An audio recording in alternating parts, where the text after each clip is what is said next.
Maelfu ya wahamiaji walivuka mpaka kutoka Morocco na kuingia katika eneo la Ceuta linalomilikiwa na Hispania siku Alhamisi Julai 30, 2026 na kusababisha mamlaka kutangaza hali ya dharura ya kibinadamu na kijamii. Kwa mujibu wa makadirio, kati ya wahamiaji 1500 hadi 3000 walifanikiwa kuingia Ceuta siku hiyo, wengi wao wakitumia njia ya kuogelea kuzunguka vizuizi vya mpaka.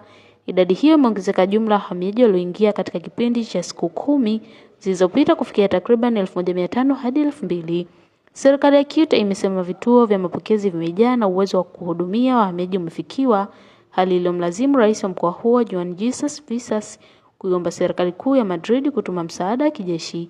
Kutokana na hali hiyo, serikali ya Hispania imetuma askari kuimarisha ulinzi wa mpaka, huku ikiendelea kushirikiana na Morocco kudhibiti wimbi la wahamiaji.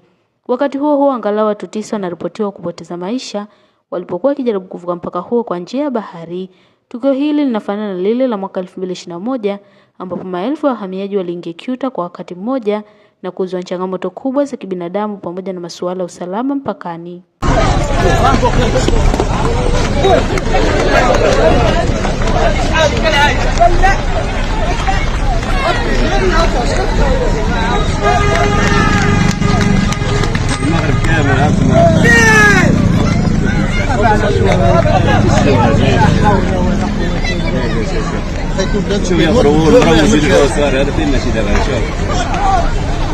Yeah, we can. You must make